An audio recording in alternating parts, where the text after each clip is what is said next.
Gipit ka sa pera? So ang option na naisip mo, parentahan ng maid's quarter ng compound nyo. Ganon. I mean, that's smart. Pero di ba't may 6 na anak ka, Daniela? Inviting strangers in your property? Katangahan yun. Talak ng kaibigan ni Daniela na si Vivian. Kasalukuyan sila nag-uusap via video call. Kinakamusta niya ang kababata dahil sa ibang bansa na ito nakatira, kasama ang napangasawang Amerikano. Grabe naman sa katangahan, Sis Mars. Siyempre magbabackground check din ako, no? Kikilalanin ko maigi yung tao para hindi mapahamak ang mga chikiting ko, no? Tinapos ni Daniela ang pagkuskus sa kuko gamit ang nail file at nagpunas ng kamay. Nagpatuloy siya sa pagsasalita. Nakausap ko na rin naman silang 6. Ayos lang sa kanila. Tsaka, hindi rin naman ako hihiwalay sa mga bata, ate. Araw-araw ako nasa bahay. Mag-aalaga sa kanila. Magbebenta ng pagkain online. Magla-live selling. Gusto ko lang talaga na may extra income. Nagkataon na bakante yung maliit na bahay. Oo na, tama na yung pagpapaliwanag. Hindi naman kita inookray. Sinisigurado ko lang kung pinag-isipan mo bang maigi ang desisyon mo. Kahit malayo na ako sa inyo, legit pa rin ang pag-aalala ko, okay? Kung gipit, sa akin ka kumapit, wag sa iba. Salamat ha. Teka, babalikan kita. May naamoy akong pintura eh. Pintura? Oo, tatawagan kita ulit ha. Tumayo si Daniela at agad nagmadali palabas ng bahay. Tumungo siya sa kabila. Sa kabinilang ang mga lata ng pintura doon. Okay, kulang ng isa. Nagpupuyos na sabi niya bago buong lakas na sumigaw. Ariana! Bianca! Celine! Daphne! Elise! Freya! Manda kayo sa akin ah. Ibalik niyo yung latang yun din. Mama, di pa kami tapos eh. Talaga lang ah. Kung ganun, ako ang tatapos sa inyo. Sinasaid niyo yung pasensya ko. Sa lahat ng pwedeng paglaruan yung pintura pa? Para sa kabilang bahay yan eh. Madami pa naman doon, Mama. Segunda ni Freya kay Celine. Talagang marunong na sumagot? Inis na sabi niya sa sarili. Napakabilis ng panahon. Kung dati, ngumangawa ang sextuplets niyang anak, kapag hindi siya nakikita, ngayong 7 taong gulang na ang mga ito, tinataguan na siya. Magaling. Bibilang ako ng 10 kapag ako nakapasok dyan at di pa nailigpit ang kalat, hindi ko lulutuin ang paborito niyong ulam. Pananakot niya sa mga bata. 1, 2. Okay na mama, nililinis na nga eh, nagmamadali ka po. Balik ni Ariana. Namewang na lamang si Daniela. Gusto niyang painumin ng ampalaya juice ang batang sumagot sa kanya. Noong nasa 19 anyos siya, naging first love niya ang kababatang si Calix. Napakagwapo nito at charming. Magkalapit lang ang bahay nila, kaya inakala niyang hinding-hindi siya nito pagtataguan. Nag-ilusyon pa siya na nakatadhana silang umibig sa isa't isa at bubuo ng pamilya. Dito rin sa mamanahin niyang compound. Hindi niya inakala na tatakbuhan siya nito oras na malamang buntis siya. Mama, halika! Hinila siya ni Freya at Elise. Magkakahawig ang mga bata. Para silang photocopy version ni Daniela dahil halatang-halata kung kanino sila nagmana kung pagbabasehan ng itsura. Pero pagdating sa tangkad at kutis, si Calix ang pinagmanahan ng mga ito. Tada! Tili ni Ariana, Bianca at Celine. Habang si Daphne nakapwesto sa gitna. Suot ang inirolyong puting kumot na pininturahan ng green ng mga bata. Bahagya siyang nahilo. Hindi niya alam kung saan mag-uumpisa. Sa kumot na nasayang, sa pinturang inaksaya, o sa paligo kay Daphne bago pa man tumigas ng kulay sa katawan nito. Gusto niyang pagkukurutin ng mga anak. Okay, sige, ganito ah. May 2 magsasauli ng lata sa kabilang bahay. Tapos, isang sasama kay Daphne papuntang banyo para maligo at 2 may iwan sa akin dito para linisan ang kalat sa sahig. Bilis! Utos niya. Agad na nagsikilos sa mga bata. Napansin sa wakas ng mga ito na hindi siya natuwa sa naturang designs na kanilang nilikha. Diyos ko, ang aga-aga pa. Mapapanot ako sa konsumisyon. Mama, nasa drawer lang naman po lagi yung kumot. Meaning, di pa natin ginagamit, di ba? Tsaka di na natin gagamitin yun. Kaya ayos lang po kung kukulayan namin. Pagrarason pa ni Elise. Kaya nga nakatago, kasi may espesyal na paggagamitan. Nakita mo bang tinapon ko ang iba nating plato ha? Yung mamahalin. Hindi ba't nasa lalagyan lang? Oo nga po pala, Mama, sorry. Kung talaga nagsasorry kayo, dapat din nyo na uulitin. Anong magagawa ng paulit-ulit na sorry kung maya-maya, may gagawin na naman kayong kababalaghan ha? Kasi bawal kami lumabas. Reklamo ni Bianca. Pwede naman kasing maglaro dito sa loob. Pasensya na kung di ko kayo maipasya lagi. Pero 6 kayo mga anak. Kung sabay-sabay kayong tatakbo saan-saan, paano ko hahatiin ang katawan ko nang may magbantay sa inyo kahit papano? Nga. Gawa tayo playground, ma, para di na kami lalabas. Tapos tatawag na lang tayo ng friends para may kalaro kami. Bumuntong hininga si Daniela. O siya, sige. Pag-iisipan ko. Basta ha, kausapin niyo yung iba niyong kapatid. Sabihin niyo, wag sila makulit. Okay po. Sumulyap si Daniela sa labas ng pinto. Tinanaw ang maliit na bahay sa tabi. Malapit na matapos ang pagpapaganda nito. Pwede na siya maghanap ng uupa sa pwesto. Kung gusto ng mga bata ng sariling playground, ibang gastos din yun. Padami ng padami ang demand nila habang lumalaki. Sa bawat taon, halos dapat may bago silang damit. Walang makikinabang sa mga pinaglumaang kasuotan dahil magkakaedad lamang sila. Ibig sabihin, anong kailangan ng isa, kailangan din ng iba pa sa sabay na panahon. Napailing na lamang si Daniela. Dapat na nga siyang mag-ipon ng malaki. Excited na bumaba ng kotse si Calix. Kalalapag lang ng eroplanong sinakyan niya mula Japan at napagod siya mula biyahe. Gusto niya makapagpahinga. Dude, you're here! Bati ni Matthew sa kanya. Kaibigan at kaklase niya noon. Late na ba ako sa reunion? Tama lang ang dating mo. Everyone's here by the way. Lahat na naging kaibigan mo dati present. Tumikim si Calix at sinipat ang tingin. Nang lahat ng dumalo sa class reunion nila, wala ang babaeng gusto niyang makita. It's almost 8 years. Kamusta na kaya si Daniela Diaz? Ang huli niyang balita mula sa ama nito, nakunan daw ang babae. Nawala ang anak nila dahil doon. Nawalan din ng kumpiyansa si Calix na lumantad.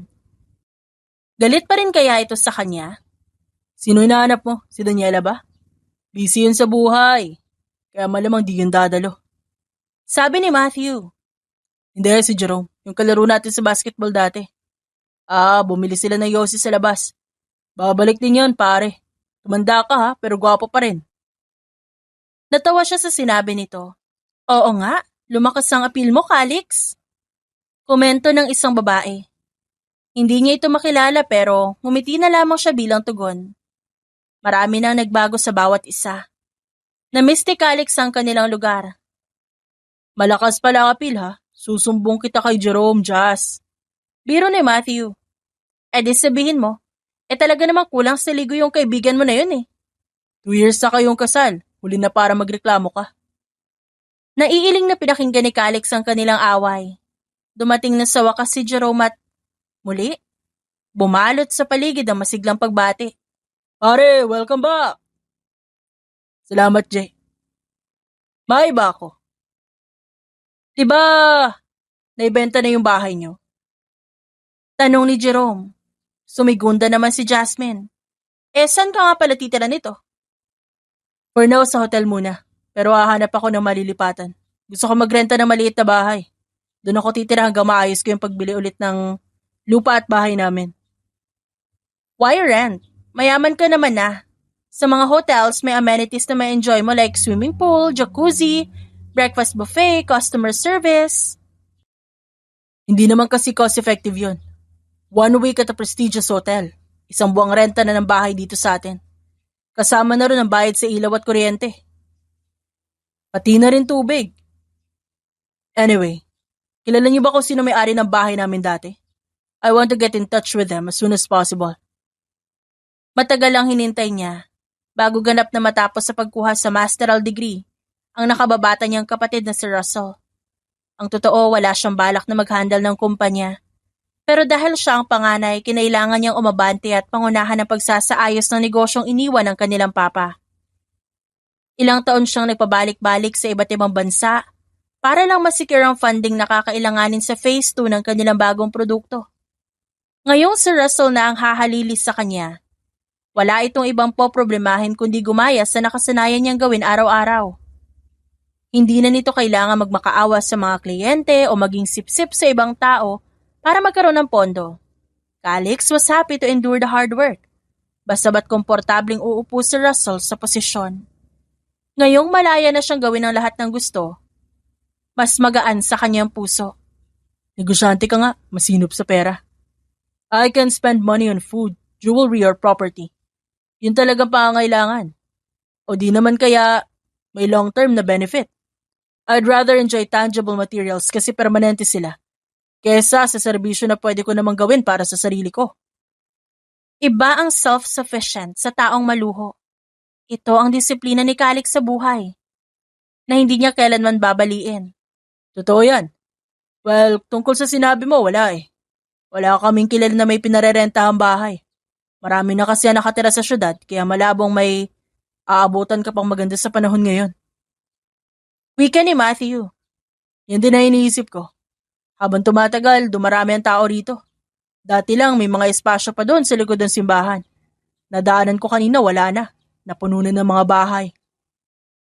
It's been a very long time. Kailangan mo maghanap ng maigi. Noted, Matt. Kung magtatagal ka dito, does that mean isasama mo ang girlfriend mo? Wait, married ka na ba, Calix? Baka may anak ka na ha, low-key ka masyado. Walang social media account, sinerch kita. Kuryosong ani Jasmine. Nagkibit-balikit si Calix. I don't have a girlfriend. Wala rin ako asawa o anak, single pa ako. Hoy, totoo ba pre? Recent breakup ba? Hindi. Wala lang talaga akong time para mag-entertain ng karelasyon. Ganito yan. Sa isang buwan, nagtitravel ako ng halos 5 beses. Linggo-linggo yon. Bumabalik ako sa headquarters namin every 2 weeks para lang makinig sa report at kumausap ng mga kliyente. I've tried. Wala talaga nagtatagal. Paliwanag niya. Malungkot na humilig si Jasmine sa balikat ni Jerome. Nakakabagot pala yan. Imagine kung may anak ka, diba? Oo eh. Kaya di ko rin kaya magseryoso nitong nagdaang taon. Tumungga ng alak si Calix bago nagpatuloy. Nung umalis ako dito, kasi simula pa lang ng negosyo ni Papa, kailangan namin ibenta ang bahay at lupa para may pondo siya. Naglakas loob kami. He gave it his everything. Kaya nakakalungkot lang na di niya naabutan ng pagiging successful ng negosyo namin. Namatay kasi ito sa sakit sa puso. Ang alam ni Calix, lumala ang kondisyon nito dala ng stress. I'm sure proud yon sa achievement mo, Calix. Pinagmasdan niya ang mga kasama at kaswal na sumandal sa couch. Excited siya sa pagbabalik na ito. Para siyang nabuhayan mula sa matagal na pagkakalugmok sa di matapos-tapos na responsibilidad sa trabaho. Mula ngayon, siya naman na mag-enjoy sa buhay. Mga anak, tapos na ba kayo dyan? Sigaw ni Daniela mula sa kusina. Hinahalo niya ang ginupit na hotdog sa nilulutong sinangag. Discarding na buo niya para pagkasyahin ng 4 na jumbo pieces sa kanyang 6 na mga anak. Naglagay din siya ng itlog at pinong carrot slices. Tapos na, Mama! Sagot ni Ariana. Umupo sa hapagkainan ng 5 bata. Nagpahuli naman si Daphne. Nilagyan niya ng pagkain ng kanilang pinggan. Kumain na kayo. Masigla ang 5 bata maliban na lang kay Daphne. Mukhang wala ito sa mood. Nung iangat nito ang kamay para sumandok ng kanin, saka lang napansin ni Daniela ang posibleng rason kung ba't ito malungkot. Ano yung nasa kilikili mo? Ba't kulay green na yan? Di ba ang sabi ko, kuskusin mo yan na maigi? Ang tagal na niya na. Tuyo na ang pintura sa balat ng bata. Mahirap na itong tanggalin. Nasapo na lang ni Daniela ang ulo at napaisip. Paano na to ngayon? Di ko napansin, Mama. Akala ko po okay na eh. Hindi mo man lang maramdaman na malagkit o matigas? Di po. Naglaro po kami agad pagkatapos. Ang saya! Mas sasaya ka ngayon. Pagkatapos ng almusal, balik sa banyo. Kukuskusin natin yan hanggang matanggal. Mando niya sa bata. Mama naman! Mama mo yung mukha mo. Summer vacation nyo, pero konsumisyon ang binibigay niyo sa akin. Kala ko pa naman magtitino kayong 6. Talak niya habang nililinisan ang kalat sa sahig. Sorry, Mama. Sabi ni Bianca. Bilisan niyo dyan. Kumuha kayo ng walis, feather duster, o kahit magligpit lang kayo ng basura, ayos na sa akin. Tumulong at nang matuto. Okay po. Sabay na sagot ng 6. Ma, kung maglilinis na lang po kaya ako, huwag na tayo maligo. Okay naman po kahit green ang kilikili ko. Wala salahin natin ang kulay green ang kilikili. Baka sabihin nila alien ang nanay mo. Saka na maglinis pagkatapos. Bilis na! Umungot ang bata. Palihim lamang na umirap si Daniela. Naaalala niya ang sarili dahil sa mga anak. Batid niyang kasing ganito siya kakulit noon. Nakukwento ng mama niya dati kung gaano siya kakwela at maligalig pa. Habang ginagamitan niya ng sponge ang kilikili ni Daphne sa banyo, saka naman umugong ang sigawan mula sa labas ng bahay. Nagtatakbo papasok sina Celine at Freya. Ma, may lalaki doon sa labas, hinahanap ka. Report ng dalawa. O bakit daw? Di namin alam. Tinuturo niya yung pinaskil yung papel sa labas. Wanted missing ba yon, Mama? Hindi. Notice yon. Baka may gustong tumira doon sa kabilang bahay. Lalaki baka mo yung nagtatanong? Sabihin mo wag na siya mag-abala, babae lang yung tatanggapin ko. Huwag kayo lalapit sa gate, ha? Paalala niya. Okay po. Bakit babae lang ang pwede, Mama? Tanong ni Daphne. Kasi babae rin tayo, para same-same lang. Kunun ba yun? Oo naman, all girls, all boys. Sa school wala namang ganyan kahit sino pwede sa room. Sa CR ba? Pwede kahit sino pumasok? Hindi. Kumunot ang noo ni Daphne. Anong kaibahan ng classroom pati CR? Sa classroom, lugar yon kung saan ka natututo. Sa CR, doon mo ginagawa yung pribadong bagay, gaya ng pag-ihi o pagdumi. Bawal ipakita yun sa iba. Okay. Ilang saglit pa, nagtatakbo muli si Freya at Celine paakyat ng hagdan. Mama! Ano na naman, ha? Nagtanong yung lalaki, ano raw pangalan namin tapos kailan daw kami pinanganak. Sumbong ni Freya. Tapos tinanong niya kung anong pangalan mo at ng papa namin. Umahon ang kaba sa dibdib ni Daniela. Teka nga, di kaya may masamang balak ang lalaking yun? Baka pa simple nitong inaalam ang kanilang sitwasyon sa bahay. Saka sila nanakawan. Binilisan niya ang pagligo kay Daphne. Hintayin niyo ako, kakausapin ko yung lalaking yan. Kumukulit ha? Sige mama, awayin niyo po.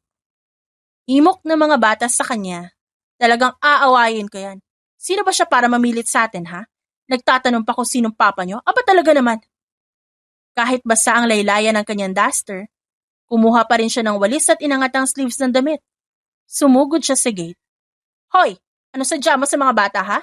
Hindi ka ba nakakaintindi ng Filipino? Pag sinabing bawal ang lalaki, bawal ka! Nakalapit na husto si Daniela at naging malinaw sa kanyang paningin na mukha ni Calix. Tumanda ng ilang taon ang lalaki. Nagka-wrinkles sa gilid ng mga mata at may bakas ng gulat sa ekspresyon. Umaho na matinding kaba at galit sa kanyang dibdib. Leche ka! Umalis ka rito! Huwag mong hintay magtawag ako ng kakaladkad sa'yo. Paalis! Tsupi! Bulyaw ni Daniela. Hindi man lang natakot si Calix sa kanyang pagbabanta. Inobserbahan nito ang kanyang muka. Daniela, ikaw ba talaga yan? At parang di siya makapaniwala na ako to. Inis na tanong ni Daniela sa sarili. Oo nga't di siya nag-aayos. Ang aga-aga pa. Hindi rin siya yung mahilig magpaganda sa bahay dahil may 6 siyang batang inaalagaan. Ano ba problema ni Calix sa itsura niya? Ay, wow, di mo ako nakilala? Sa bagay, sino ba namang demonyo dyan ang lilingon sa lugar na pinag-iwanan niya ng dumi? Umalis ka na dito. Maanghang na sabi niya. May bakante raw na bahay sa loob na pwede kong upahan. Ano ngayon? Mag-a-avail sana ako. Ay, hindi pwede. Bumaba ang tingin ni Calix sa mga bata. May kung anong kislap sa mga mata nito. Anak mo ba silang 5? 6. May isa pa sa loob. See, marami na kami dito. Ang totoo niyan, last month pa yung notice. Tatanggalin ko na nga dapat nakalimutan ko lang. Bagong print pa nga siguro to Pag sinabi kong dati pa, ibig sabihin matagal na. Kuha mo? Masungit na sabi niya. Hinila ni Celine ang kanyang duster. Nga sabi niya po, aawayin niyo siya. Heto nga't inaaway ko. Diba dapat po lumabas kayo ng gate tapos hahabulin niyo siya ng walis? Ganun kayo lagi ginagawa niyo. Nag-iwas ng tingin si Daniela. Hindi ako lalapit sa taong yan. Bahala na. Di siya matatakot sa inyo yan, ma. Inangat ni Daniela ang walis sa direksyon ni Calix. Aalis ka o aalis ka? Wala namang choice dyan. Buti alam mo, tsupin na kasi. Pag nakita ka ng mga kapitbahay ko, baka kung ano pa masabi nila tungkol sa akin. Namulsa si Calix at umarting tila malalim ang iniisip. Magkano isang buwan? Wala nga space sa loob. 10,000? Hindi. 30,000 naman? Nakagat ni Daniela ang labi. Sobra naman ang presyong yun. Down payment na para sa 100 square meters na hulugang lupa. Hindi nga. Walang bakante sa loob, okay? Umiling lamang si Calix. 50,000? Hindi. 70? Iniwas si Daniela ang tingin. Marami nang mabibili sa perang yon. Hindi naman alam ni Calix na siya ang ama ng mga bata. Kung makakakuha siya ng pera dito kapalit ng pagpapatira sa maliit na bahay, hindi niya na kailangang iwan ng mga anak para magtrabaho. Pero bakit willing gumastos ng ganun ng lalaki? Sa perang yon, kung mag-iipon ito ng ilang buwan, makakabili na siya ng maliit na house and lot. Di bale na, Calix. Ano ngayon kung malaki ang offer nito? Kailangan niya naman ng peace of mind. So may bakante pang ang bahay sa loob ng compound niyo. Tumango ang lalaki sabay sulyap sa mga batang naguguluhan ng ekspresyon. 100,000, Daniela. Magbibigay ako ng advance payment para sa susunod na buwan. Deal. Buksan niyo ang gate mga anak, papakita natin sa kanya ang bahay. Kala ko po ba di bali na lang? Tanong ni Ariana. Huminga siya ng malalim. Malaki yun Saka titira lang naman siya sa maliit na bahay. Di naman siya makikisama sa atin sa main house. Ang liit ng bahay na yun, Mama? 100,000 per month dun? Gulat na tanong ni Bianca. Nagmanhid ang mukha ni Daniela. Oo nga't garapal na masyado ang presyo. Pero hindi naman siya nagpumilit. Si Calix ang nag-offer. Hindi niya ginusto na maging alipin ng salapi. Para din yun sa mga bata. Ito ang bahay. Kung nagsisisi ka, makakaalis ka na. May banyo kompleto, isang kama, kusina at maliit na veranda sa labas. You don't need to explain. 8 years pa lang ang lumilipas. Kabisado ko pa ang layout ng compound niyo. Okay, maghahanda na ako ng kasulatan. Nasaan ang datong mo? Datong? Pera! Money! Down payment, sir! Di ka ba naniniwala na may pera ako? Di naman sa ganon, pero mas mabuti na nakakasiguro. May pagka-scammer ka pa naman. Kumunot ang noon ni Calix. Did you read my letter? May iniwan akong liham para sa'yo. Wala akong natanggap Baka sa maling babae mo na ibigay. Ihanda mo na yung pera. Gagawa na ako ng kasulatan. Dito ka lang. Matulin ang pagakbang ni Daniela paalis. Tangay niya ang 5 pabalik ng main house. Anong liham kaya ang sinasabi niya? Baka teknik niya lang yon. Para bigyan ko siya ng discount, no? Komento ni Daniela sa isipan. Sumagi sa alaala niya ang imahe ng amang napaka-istrikto. Subalit agad siyang umiling. Kung gusto, may paraan. Kung desidido si Calix na makausap siya noon, di nito kailangan mag-iwan ng sulat.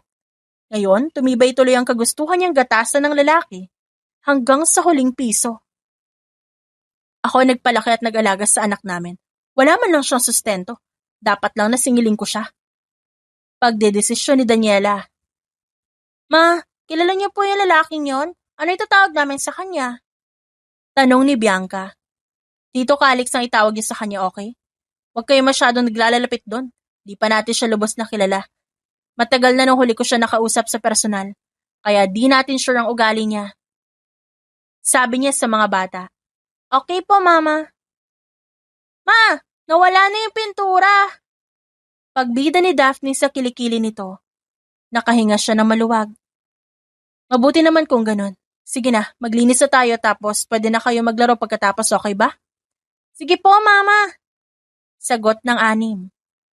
Agad niyang tinungo ang ikalawang palapag ng tahanan. Hindi niya naitanong kay Calix kung ano sadya nito sa pagbalik sa kanilang lugar. Mamaya, masinsinan niya itong kakausapin, kasabay ng rules and regulation niya sa bahay. Inilibot naman ni Calix ang tingin sa maliit na espasyo kung saan siya titira pansamantala. Malakas ang amoy ng pintura sa loob ng kabahayan. Mukhang katatapos lang ng pagpapaganda nito. Malinis kahit papano at may mga furniture na. Inaasahan pa ni Calix nung una na kahit tabo, ipagdadamot ni Daniela. Buti na lang at mukhang may awa pa ito sa kanya. Sino kaya ang ama ng mga batang yan? Tanong niya sa kawalan. 6 talaga. At wala man lang ang kanilang papa? Sino kaya ang katuwang ni Daniela sa pagpapalaki sa mga bata? Yun ang tanong niya sa isip. Napakabilis din ito mag-move on kung pagbabasehan ng edad ng mga bata. Siguro nung makunan si Daniela, may nireto agad na ibang lalaki ang pamilya nito kaya agad siyang nakalimutan. Sumaglit din sa isipan niya na baka siya ang ama ng mga bata. Subalit wala naman siguro sa lahi nilang sextuplets. Tumawag si Russell sa kanya.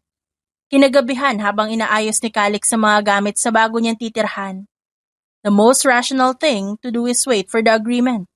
Pero masyado siyang atat. Ano man ang ilista ni Daniela, papayagan niya. Kuya, kung babalik ka na next week, ipapahanda ako ang opisina mo. Sabi ni Russell sa video chat. No way, Russ. Di na muna ako babalik. I resigned as a general manager. Ikaw na bahala dyan. May itinanan ka ba, kuya, kaya ayaw mo nang bumalik? Mama would be okay with everything. Wala na rin si Papa, kaya pakilala mo na yung lucky girl na yan dito. Di yun nagtatago ka. Baliw, wala akong babae. You know me. Precisely, I know you. Di mo galing umalis at mawala na matagal. Ano ba talagang plano mo? Babawiin ko na yung dating bahay. Natahimik si Russell ng ilang segundo. Okay, valid. Ngayon may pera na tayo, pwede mo nang bilhin yun ulit. Babalik ka na ba pagkatapos nun? I will. Refurbish the property, palalakihin. Mag-aasawa at permanenteng titira dito. So may babae nga. Stop being silly. Wala nga, binibiro lang kita. Aniya at bumunghalit ng tawa. Ha? Maintindihan ko naman kung meron eh. I don't understand why do you keep on denying it. Because it's not true. Alam ko yung ginagawa niyo ni Mama. You two are just projecting. Pinipilit niyo na may babae nga ako kasi gusto niyo na ako mag-asawa. Bumungis-ngis ang kapatid niya. Tumpak, kuya. May lumot na siguro yung boto mo. Galaw-galaw, okay? I know what I'm doing, Russell. Huwag kang mag-alala. Tell Mama I'm fine. Sa susunod na tatawag ka, yung importante naman your well-being is important. I can handle myself. Magtrabaho ka na maigi dyan. Okay, bye. Nung mamatay ang tawag, tumingala si Calix sa mapusyaw na bombilya. Napakatahimik ng gabi. Nasasakal siya. Calix? Tawag ni Daniela mula sa labas. Agad siyang dumulog sa pintuan. Yes, may kailangan ka? Pag-usapan natin ang kasulatan. Naumid siya nung makita na suot ni Daniela ang isang bulaklaking bestida. Makintab ang nakalugay nitong buhok at may lipstick din sa labi. Ibang-iba kesa kaninang umaga kung sa nakaduster ito. Magulo ang buhok at basang-basa pa ng tubig. Namangha si Calix sa transformation. Para kasing may iba-ibang version si Daniela. Iba sa umaga, iba rin sa gabi. May lakad ka ba ngayon? Tanong niya bago sumilip sa main house. Alis ba kayo ng mga bata? Hindi, dito lang kami sa bahay, bakit? Wala naman. Humilig si Calix sa hamba ng pintuan at inobserbahan si Daniela. Inayos nito ang buhok bago nag-angat ng kilay. Di mo ako papapasukin? Sure, get inside. Nilinisan niya ang isang silya at pinaupo doon ng babae. I'd offer you drinks kaso walang ref o kahit ano may inom dito. Nagre-reklamo ka ba? Nope. Bahay mo nga pala to, sorry. Napahawak si Calix sa batok. Simula pala nagkakamali na siya. Heto ang kasulatan. Basahin mo maigi. Tinanggap ni Calix ang papel. Binasa ito mula simula hanggang pinakadulo. Naningkit ang kanyang mga mata. Bawal akong tumapak sa main house? Oo naman. Bawal ko din kausapin ng mga bata? Don't talk to strangers. Yan ang turo ko sa kanila. Pero magkakilala naman tayo ah. Ikaw, hindi ka kilala ng mga bata. Stranger ka para sa kanila. Cold na sabi ni Daniela. Sumikip ang dibdib ni Calix nang marinig yon. Kahit kailan naman, wala siyang record ng pananakit sa ibang bata. Para kasing pinagdadamot ni Daniela ang anim sa kanya.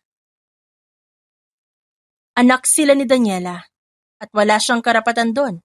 Siya ang masusunod. Bakit ba? Apektadong-apektado siya. Yun ang tanong ni Calix sa sarili. Huminga siya ng malalim sa katumango. Okay, good. Naintindihan ko. Paig ako sa lahat ng to. Nice! Lumabas nga pala ako kanina at dumaan ng bangko. Ito ang pera. Tinanong pa nila ako kung may na-hostage ba akong kamag-anak dahil dito. It's full. All yours. Sabi niya bago inumang ang bag na may lamang pera. Okay. Salamat. Di mo ba bibilangin? Sit down. Buksan mo ang bag, isa-isahin natin lahat. Hindi na. May money counter ako sa loob ng bahay. Ayaw mo ba makasiguro? Even machines fail. Wag na, mapapatagal pa ako dito eh. Sayang naman ang ayos mo kung papasok ka agad sa loob. Nalukot ang mukha ni Daniela. Iniisip mo ba nag-ayos ako para sa'yo? Hoy. For your information ganito talaga ako araw-araw. Sadyang maaga lang kanina. Wala naman ako sinabing ganun. Huwag kang assuming! Umirap si Daniela at ngumiwi. Hindi alam ng mga bata ang nakaraan natin, kaya wag mong ipagsabi ha. Please lang, hindi na tayo close. Sure. Wala rin akong balak na makipaglapit sa kanila. At bakit? Ayaw mo sa mga bata? Sa tingin mo ba pangit sila o di matalino? O baka naman nanghihinayang ka kasi lahat sila babae? Nagulat si Calix dahil sa pagtaas ng boses ni Daniela. Nagangat siya ng kamay. Ikaw nagsabi na bawal ko silang kausapin. Sinusunod ko lang ang gusto mo. Isa pa, ba't ko naman ikakahiyang lahat sila babae? Hinila ni Daniela ang bag at dali-daling umalis. Wala lang ako sa mood. Nireregla ako ngayon, tumabi ka. Maldita. Bulong ni Calix habang tinatanaw ang paglayo nito. Kinukustyon niya tuloy ang sarili. Kung bakit pa siya nagpumilit na tumira dito gayong, ganito ang trato ni Daniela sa kanya. Wala sa lahi nila ang pagiging masokista, pero di niya magawang lumayo. Bilang negosyante, hindi lang utak ang pinapagana ni Calix kundi pati ang instinct. Dapat marunong siyang kumilatis ng tao, alang-alang sa pakikipagsosyo. Sa pagkakataong ito, ang sabi ng puso niya, oras na umalis siya sa kadarating ang napakalaking pagsisisi. Gusto niyang alamin kung anong bago sa buhay ni Daniela ngayon. Ang bilis niyo po nakauwi, Mama! Bungad ni Freya nung makabalik siya sa main house. Nanood ng TV ang mga bata. Katatapos na nila kumain at nagpaantok lamang sila dahil maaga pa. Ano laman ng maliit na bag, Ma? May pasalubong ba kayong dala? Tanong ni Ariana. Di man lang tumunog ang gate, saan kayo dumaan? Usisa ni Elise habang si Bianca at si Lee nakatingin lang sa kanya. Nag-aabang ng sagot. Si Daphne naman tulog na, pero dilat nga lang ang mata. Doon lang ako sa kabila pumunta, ano ba akala nyo? Walang pasalubong, bukas na ako bibili. Kung sa kabila kayo galing, ba't kayo nakadress? Gulat na sabi ni Daphne. Diyos ko, bata ka, akala ko tulog ka na. Napahawak si Daniela sa dibdib. Tapos naka-lipstick pa si Mama, no? Gatong ni Bianca. Napatingala na lamang siya. Nag-iisip na idadahilan kung ba't kailangan presentable siya sa harap ni Calix. May papakita ko sa inyo. Binuksan niya ang maliit na bag. Pinakita sa mga bata ang laman. Kitams? Mayaman na tayo, Ma. Mabibili na natin ang Barbie na gusto ko. Bulalas ni Ariana. Sinabi ko sa classmate namin may kotse tayo, Ma. Bibili ba tayo ng sasakyan? Ano ka mo? Tayo may kotse? Ba't mo naman sinabi yan sa classmates mo? Para di kami lugi. Para may maibida din kami. Walang bibili ng kotse. Nakakaloka kang bata ka. Maglalakad tayo, okay? Napatakip na mukha si Freya. Okay, guys. Sabihin na lang natin ulit hiniram ng kapitbahay ang kotse ni Mama. Aminin na lang natin na wala tayong sasakyan. Tingin ko alam naman nila eh. Suhestyon ni Bianca na agad inilingan ni Celine. Narinig mo ba yung sabi nila wala raw tayong papa? Wala na ngang tatay, wala pang kotse. Ba't ba kasi kayo sumasali sa ganyan? Mas maganda kung maging totoo, imbes na magsinungaling. Para may kalaro kami. Kapag mas mayaman, mas maraming kalaro. Sabi ni Daphne. Napailing na lamang si Daniela. Kahit na, mas maganda na maging friendless na honest, kaysa may kaibigan nga sinungaling naman. 6 na kayo di kalaruin niyo ang isa't isa. Okay po, Mama. Ano pong gagawin natin sa pera? Magnanegosyo si Mama mo. Bibili ako ng bago niyong damit gamit sa school at sapatos. Yes! Excited na nagsiapir ang mga bata sa mahabang silya. Tumabi si Daniela sa kanila at umakbay sa mga anak habang nanonood ng palabas. Humahagik-gik ang 6 dahil sa cartoon na pinapanood. Pero siya, nasa kabilang bahay pa rin ang atensyon. Ngayong lumapit siya sa lalaki kanina, hindi niya maiwasang isipin ito. Ngayong lumipat sa compound niya si Calix ng mag-isa, ibig sabihin ba nito single pa ang lalaki? Lumipas ang ilang araw, walang ibang ginawa si Calix kundi umalis ng 10:00 ng umaga at umuwi ng 8:00 ng gabi. Hindi na nagtanong si Daniela kung anong pinagkakaabalahan ng lalaki at nag-focus na lamang sa gawaing bahay. Naglatag siya ng malaking palanggana sa harap, laman noon ang mga nabanlawan niyang damit dahil balak niya itong ibilad ngayon. Ma, ang bigat itong kumot! Daing ni Celine. Ako na dyan. Yung mga panty nyo, pagtulungan nyo iipit sa clip. Sige na. Dami nito, Mama eh. Sabi ni Bianca. Wala lagi kayo nagpapalit ng damit. Isa pa, busy ako sa online shop natin kaya naiipon. Bilisan na natin habang maaga pa. Kung magpatulong kaya tayo kay Tito Calix, Ma. Mungkahi ni Ariana. Over my dead body, nak. Anong ibig sabihin yan, Ma? Wala. Kung ako nga nabibigatan, yun pa kaya? Walang alam sa trabaho sa bahay yun. Tumunog ang gate. Hudyat na may taong papasok. Halos manunok ni Daniela ang dila. Sinadya pa naman niyang magbilad ng damit kung kailan nakaalis na si Calix para di sila magkita. Ang bibigat niyan, tulungan ko na kayo. Sabi nito na makapasok. Suot ng lalaki ang isang formal na white shirt at maong na pantalon. Tila ba kagagaling lang nito sa meeting. Ay wag na, kaya na namin to. I insist. Mainit na sa labas tapos mabibilad pa ang mga bata. Come on. Naghugas ng kamay si Calix bago lumapit at humawak sa mga nalabhan niyang damit. Iniwas ni Daniela ang tingin at hinayaan ng lalaki. Sabi niya wala siyang alam sa trabaho, Ma. Umirap lamang siya ng palihim at hindi pinansin ang mapanuksong tingin ng mga bata. Inabala niya ang sarili sa pagsasampay hanggang magkaharap sila ni Calix. Seryoso rin ito sa pagsasabit ng underwear niya. Hawak pa talaga nito yung butas-butas at maluwag na.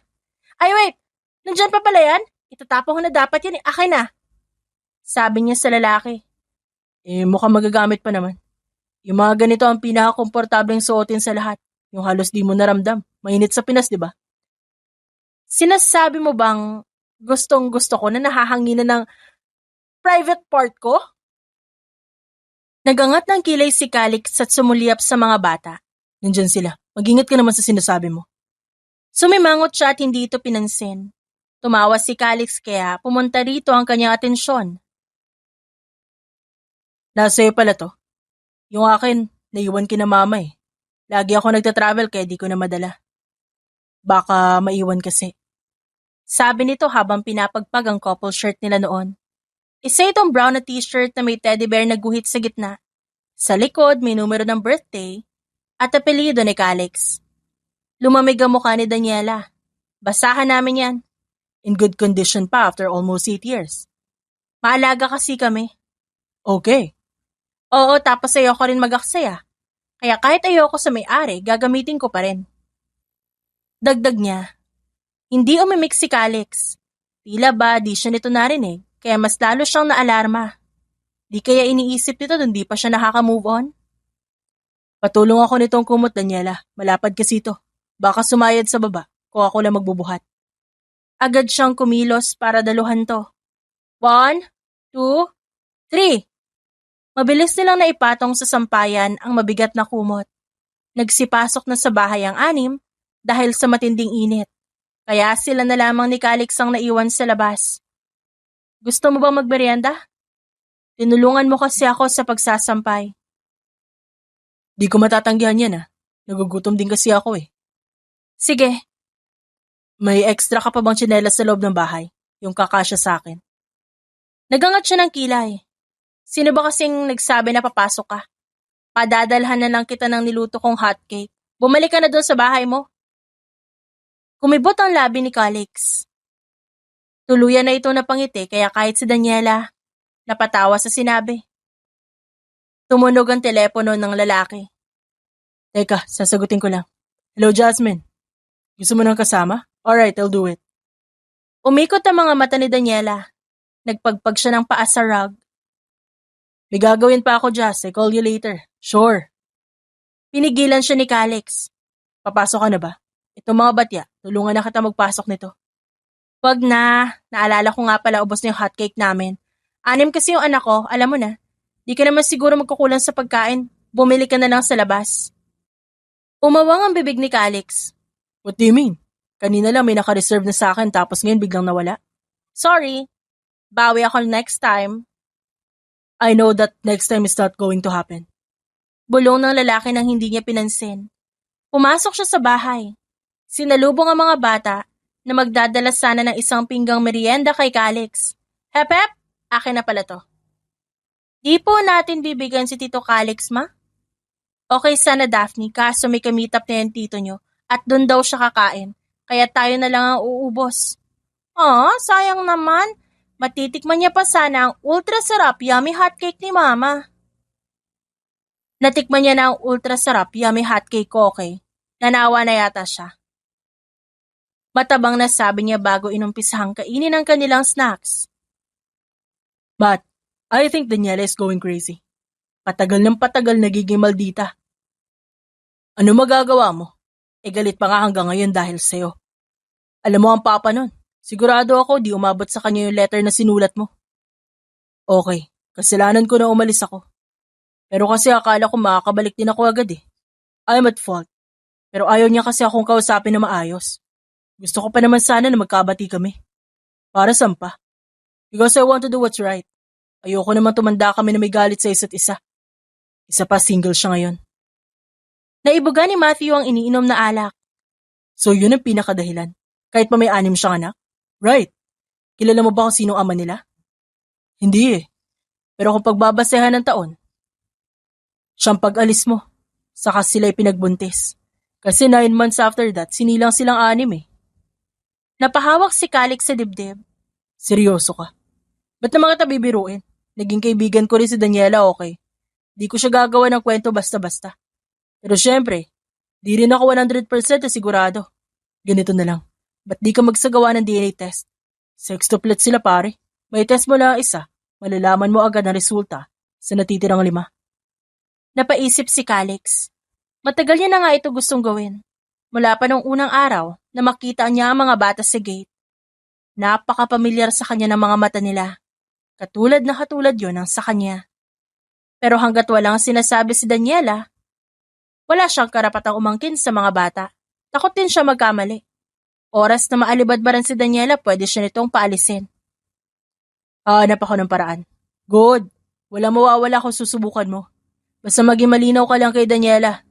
Anyway, salamat sa pagtulong mo kay Jasmine Dahil sa'yo, napabilis ang pagproseso ng papeles si Jerome. It's okay. Madali lang naman talaga yun Sadyang first time lang nila sa pagpafile ng papeles na kailangan. Doon madalas nagtatagal ang proseso. Tinungga ni Calix ang laman ng bote bago nagpaalam. Let's just na pala, uwi na ako.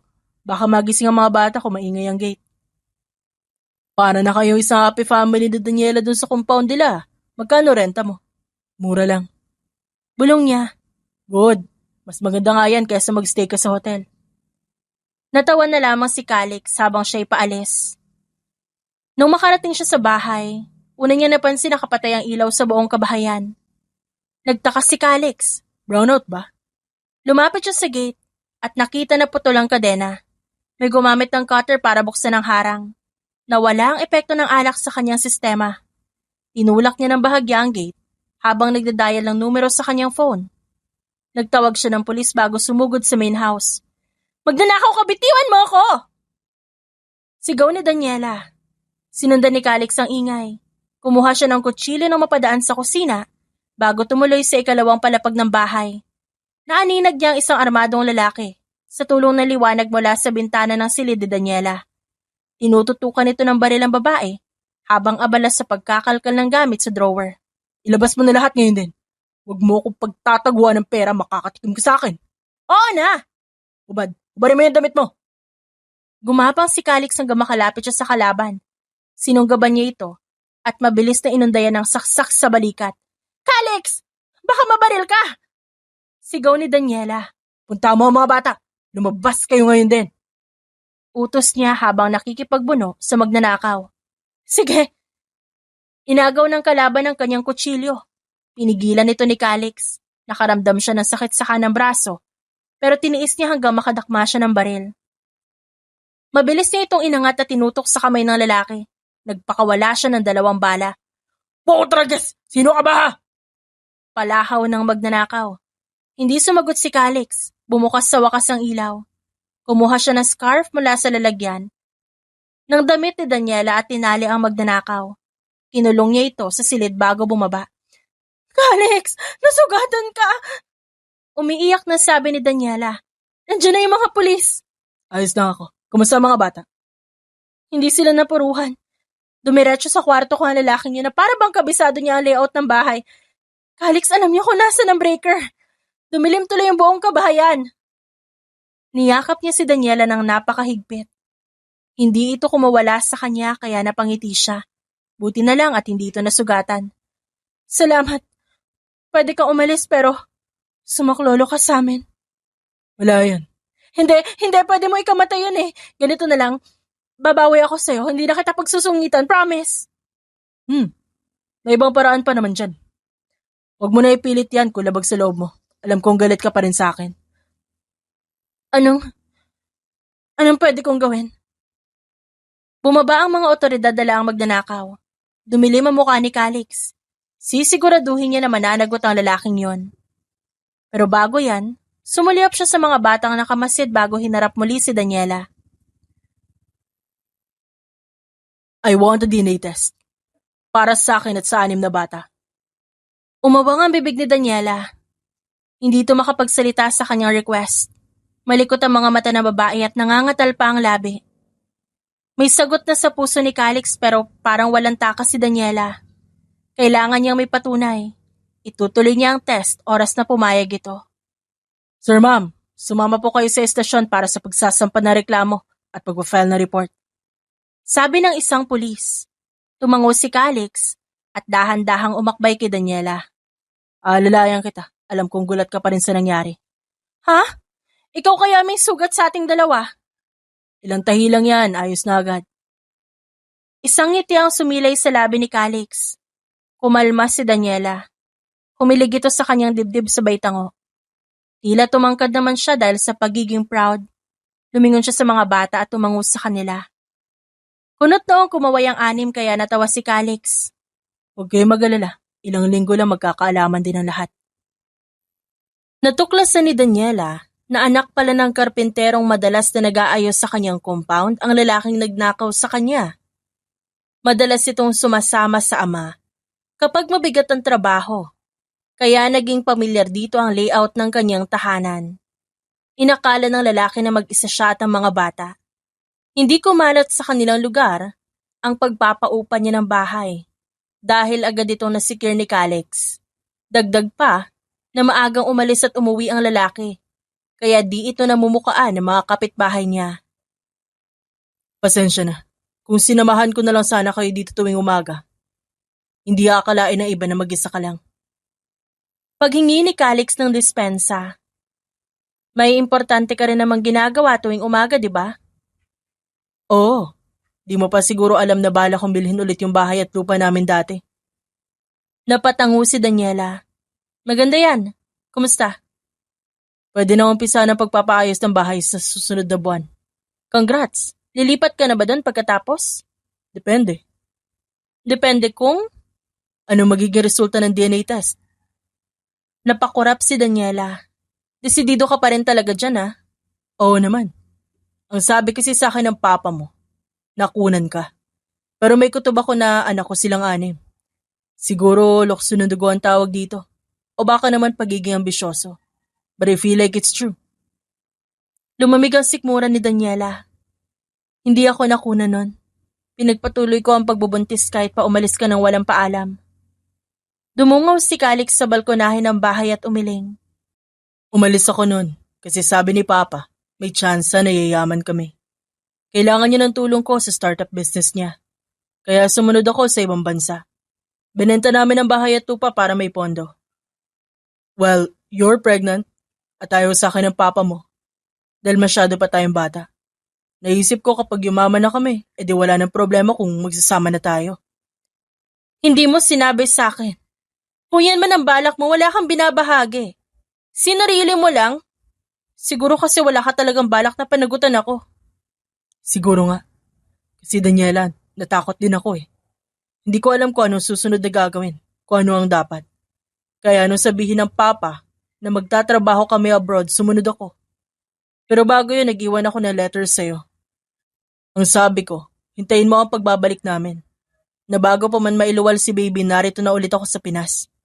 Kung ganun, bakit wala ka? Alam mo ba kung gaano ako nahirapan? Ha? 6 sila, Calix. 6 na bata.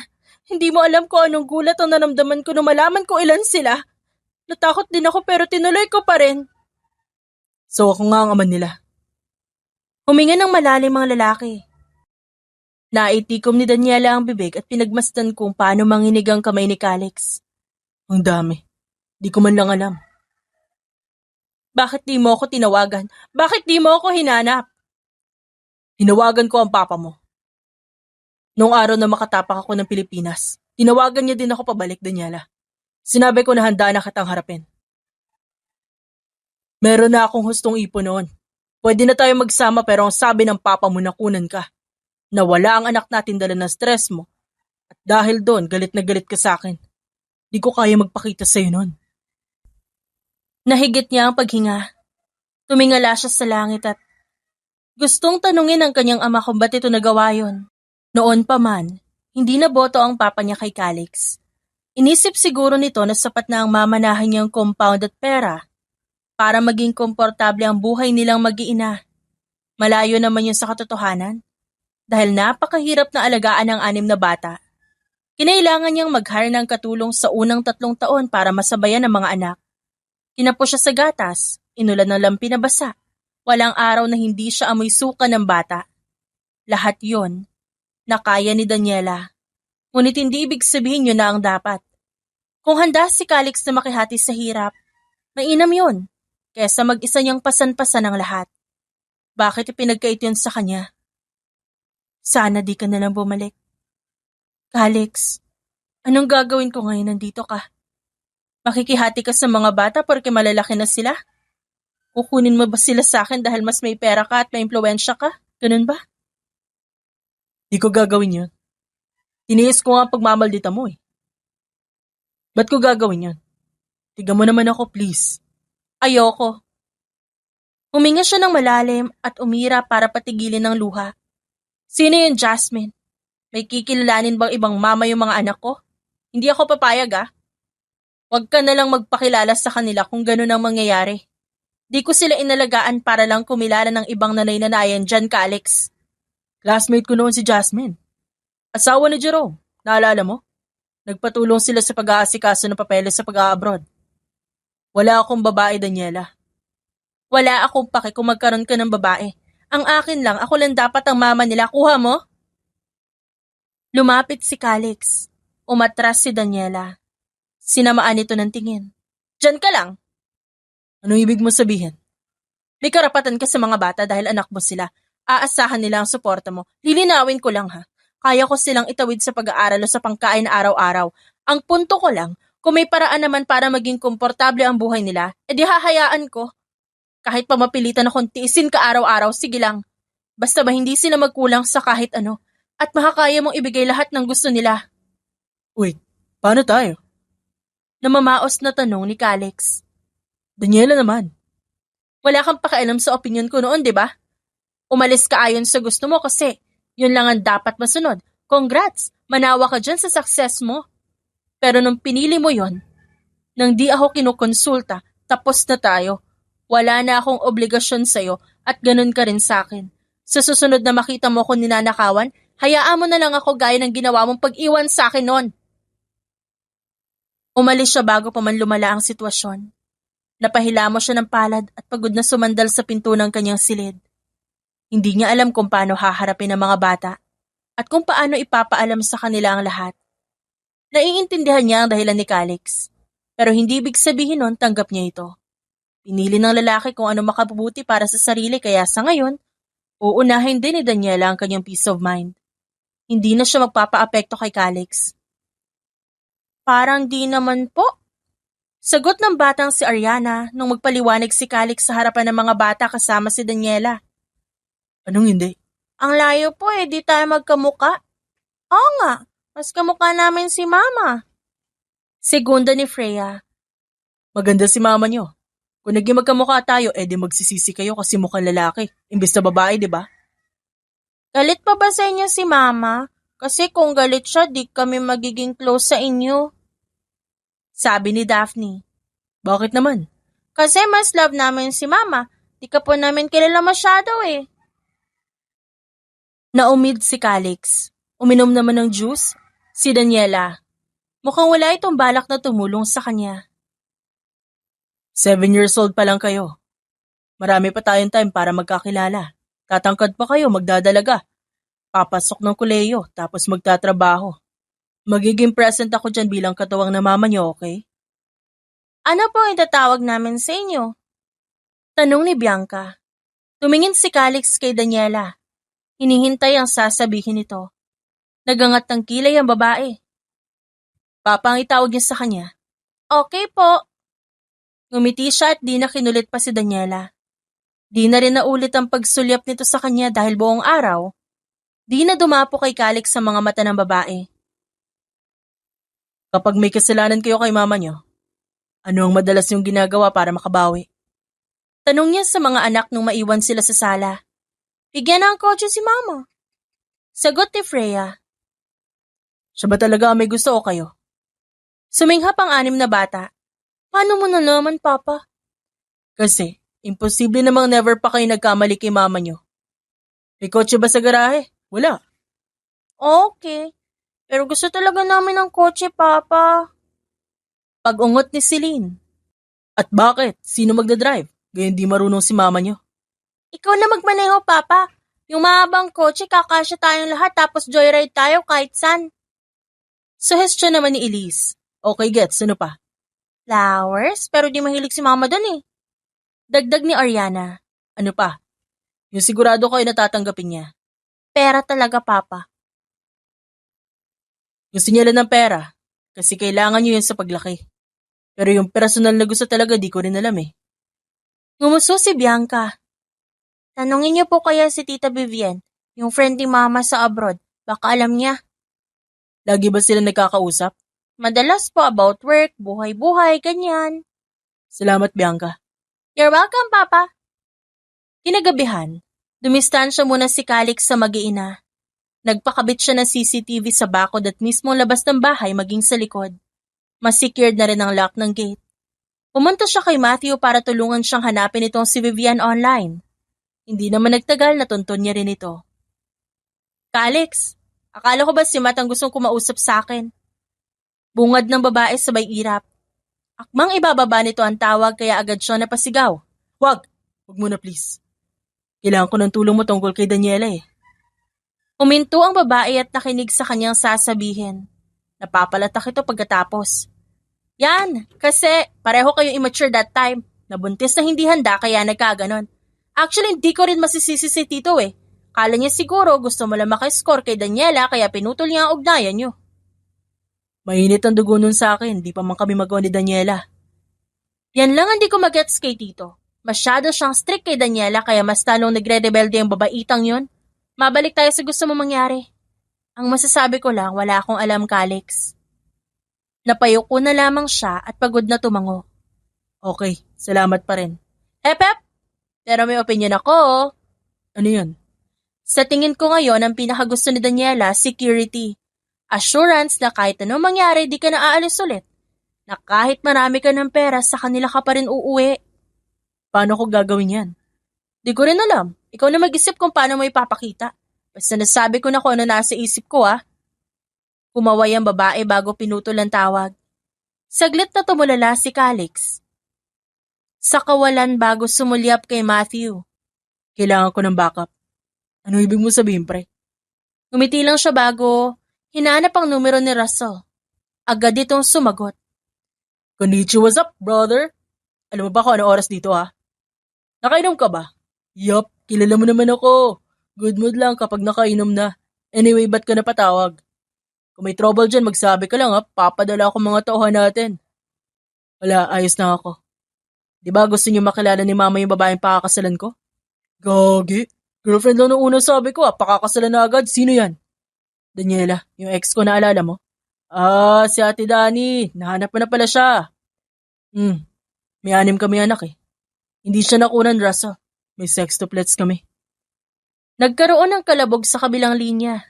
Natawa si Calix sa reaksyon ng kanyang kapatid. Ayos ka lang ba? Sextuplets? Damn! Okay. Maghahanap na kami ng available tickets para bukas. Ano pang kailangan, kuya? Pairam ng tapang. Napakamaldita ng babaeng mahal ko. Natawa si Russell. Next time, wag mo sabihin niya na nakangiti. Naaalibadbaran ako sa boses mo. Inggitero. Binaba ni Calix ang tawag. Umapira sa kanya si Matthew. Sana maging success ka, brother. Pipilitin ko, no? Kasi kung papalya siya kay Daniela, hindi na siya ulit maghahanap ng kahit sino pa dyan. Ani yan sa isipan bago tumungga ng juice. Sa mga susunod na araw, sinikap ni Calix na mapalapit kay Daniela. Lahat ng excuse na gamit na niya. Pero buti na lang matatag ang loob ni Daniela para umiwas. Gaano man katamis ang laso ni Calix, walang matinong tao ang magpapatuklaw ng 2 beses. Ma, hindi mo po pa-practice yung kotse natin? Untag sa kanya ni Freya. Ba't di kayo magpatulong sa papa niyo? Baka masira ko lang eh. Di naman ako marunong mag-drive. Easy po yata siya. Nasaan daw? Bumili ng kotse, iwan lang dito. Kala yata sa compound natin parking lot niya. Pasaring ni Daniela habang papalayo sa mga bata na naghahabulan. Magluluto na lang siya ng merienda. Tutal natapos na siya sa mga order na cupcakes. Kasalukuyan siyang naghahalo ng pansit sa kalan nung marinig niya ang sigawan ng mga bata sa labas. Mama, may bisita po! Matinis na sigaw ni Ariana. Sino raw? Huwag niyong pagbubuksan ng gate. Teka lang. Tinapos niya ang niluluto bago lumabas ng bahay. Pumunta siya sa gate at nakita ang hile-hilerang sasakyan na nakapark sa labas ng kanyang compound. Di yata sa atin yan eh. Hindi atin yan. Umakyat na muna kayo sa taas, sige na. Bumaba sa isang sasakyan si Calix. May dala itong bulaklak. Daniela, kung pwede sanang pagbuksan si na Mama at Russell ng gate. Ha? Teka! Kung balak mo ipakilala ang mga bata sa kanila, di ba dapat nagsabi ka muna sa akin? Hindi sila ang pinunta ni Mama rito. Ikaw. Isinumbong mo ako sa kanila? Lumantad sa likod ni Calix ang isang ginang. Iha, long time no see. Naalala mo pa ba ako? Si Tita Helen ito. Tita, pasok po kayo. Kuminang ang mga mata ng matanda nang makita ang 6 na bata. Pero pumirmi ito sa harap ni Daniela. Pumasok ang 3 sasakyan at laman nun ang samot-saring regalo na hinanda ng pamilya ni Calix para sa kanya. Noong kayo pa ni Calix, nakwento niya sa akin kung paano hindi kanya nabigyan ng matinong regalo. Kahit yung couple shirt niyo, pinag-ipunan pa niya bago na ibigay sa'yo. Naisip ko pa noon na mahirap pagsabayan ng pag-aaral, pati ang pakikipagrelasyon. Pero ano magagawa ko kung desidido kayo, hindi ba?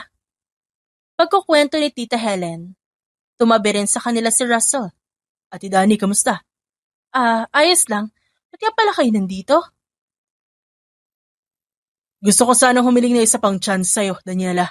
Nandito ang pamilya ko para maipakita sa'yo na walang pipigil sa atin. At sa oras na saktan kita, saksi sila sa pagmamakaawa ko sa iyo ngayon.